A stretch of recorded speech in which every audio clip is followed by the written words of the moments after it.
बिस्मिल्लाहिर्रहमानिर्रहीम। अस्सलाम वालेकुम नाज़रीन इकराम, मैं हाफिज़ नुमान हूँ। आप मेरा यूट्यूब चैनल देख रहे हैं।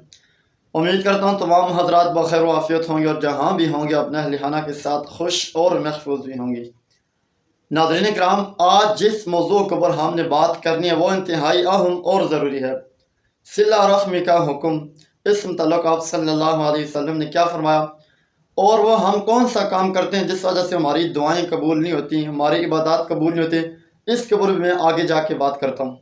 जैसा कि आपको मालूम है कि रोज़ाना कुरान और हदीस की रोशनी में आपसे बात की जाती है, लेकिन अभी तक अगर आप लोगों ने मेरे यूट्यूब चैनल को सब्सक्राइब नहीं किया तो आप लोगों से मैं ये गुजारिश करूँगा कि चैनल को सब्सक्राइब कर लें और बेल आइकन को दबा लें, इसलिए कि हमारी हर आने वाली नई वीडियो का नोटिफिकेशन बर वक्त आप तक पहुँच सके।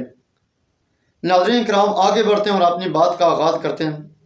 आपने फरमाया क़ाल रसूलुल्लाह सल्लल्लाहु अलैहि वसल्लम सिलल अरहम। रसूलुल्लाह सल्लल्लाहु अलैहि वसल्लम ने फरमाया, अपने रिश्तेदारों के साथ ताल्लुक़ जोड़े रखो, अपने रिश्तेदारों के साथ रिश्ते को मजबूत रखो, कायम और दायम रखो। नाज़रीन इकराम, अब सबसे पहले जो बात करनी है वो इसके ऊपर करनी है कि रिश्ते टूटते कैसे हैं, उनके पीछे वजह क्या होती है। देखिए ना, हर चीज़ के पीछे एक वजह होती है। अब हम बैकग्राउंड में जाएंगे कि उनके पीछे वजह क्या है। ये पिछले भी लोग के अंदर भी ये बात मैंने आपसे की थी कि सब्र, तहम्मुल, बर्दाश्त और हौसला। नाज़रीन किराम, सब्र एक ऐसी चीज़ होती है, सब्र एक ऐसी सवारी होती है जो कभी आपने सवार को गिरने नहीं देती। सब्र एक बहुत एक बड़ा पहाड़ होता है। देखिए नाज़रीन किराम, अगर कोई आपको गाली दे रहा है आप सब्र कर लेते हैं, आप बर्दाश्त कर लेते हैं, ठीक है, कोई मसला नहीं। अगर कोई आपको थप्पड़ मारता है आप बर्दाश्त कर लेते हैं, अगर कोई आपके साथ ज्यादती करता है, आपको बुरा भला कहता है तो आप बर्दाश्त कर लेते हैं।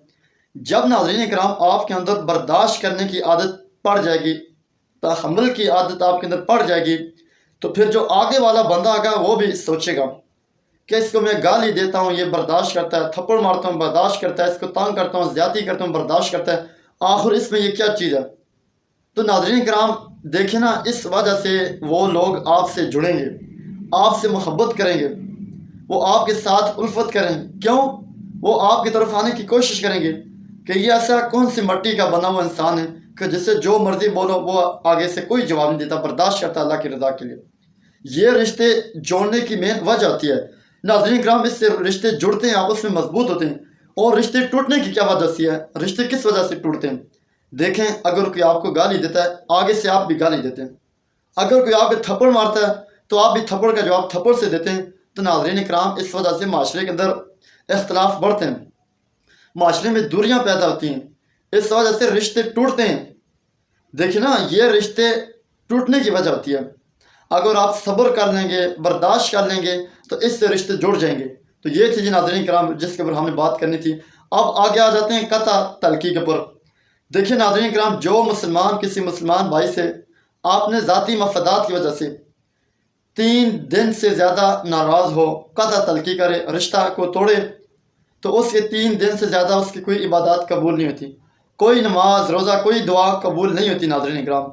लेकिन अक्सर लोग क्या, वो अपनी ज़ाती मफादात की वजह से जब उनकी अपना कोई ज़ाती अख्तलाफ होता है तो नाज़रीन किराम आपने ये देखा होगा माशरे के अंदर कि साल साल यह कि उनकी यह कि नाराज़गियाँ चलती रहती हैं। लेकिन क्या, जब वो अल्लाह से दुआ करते हैं, जब यह है कि वो गिड़गड़ा कर दुआ करते हैं, रोते हैं, मांगते हैं, तो पीछे क्या कहते हैं कि भाई अल्लाह हमारी सुनते नहीं, हमारी दुआ नहीं कबूल होती। देखें माअज़ल्लाह, ये तो इस लफ्ज़ के कहने की वजह से इंसान कुफ्र तक पहुँच जाता है।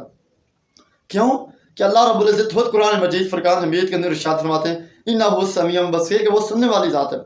तो फिर हम तो सीधा अल्लाह ताला का हुक्म को जुटला रहे हैं।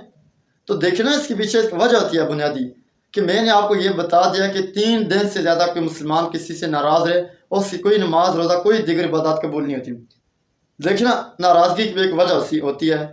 हाँ, अगर आप यह कि दीन की वजह से अगर किसी से नाराज़ हैं, फॉर एग्जाम्पल कोई एक मिसाल ले लेते कि अगर एक बंदा नमाज नहीं पढ़ रहा, आप उससे इस वजह से नाराज़ है कि भाई आप बेनमाजी हो, मैं आपके घर इसलिए नहीं आ रहा है कि आप नमाज नहीं पढ़ते, तो ये तो ठीक है, आपका नाराज़ होना बनता है। लेकिन अपनी ज़ाती मफादात की वजह से, ज़ाती इख्तलाफात की वजह से हम जब नाराज़ होते हैं तो हम यह कि इस चीज़ को भूल जाते हैं बिल्कुल। वो मेरे घर नहीं आएगा तो मैंने भी इसके घर नहीं जाना, वो मेरे साथ बात नहीं करेगा तो मैंने भी इसके साथ बात नहीं करनी। तो नाज़रीन किराम, ये ऐसी चीज़ें होती हैं कि इंसान को यह है कि ये बहुत दूर लेके जाती हैं। اور اگر اسی قطع تلقی کرتے ہوئے اگر انسان کے اوپر موت آ گیا تو ناظرین کرام اس کا ٹھکانہ بھی جہنم ہے۔ تو اس سے اللہ رب العزت مجھے اور آپ کو ایسی چیزوں سے بچائے اور ہم سب کو یہ کہ دین کے اوپر چلنے کی توفیق عطا فرمائے۔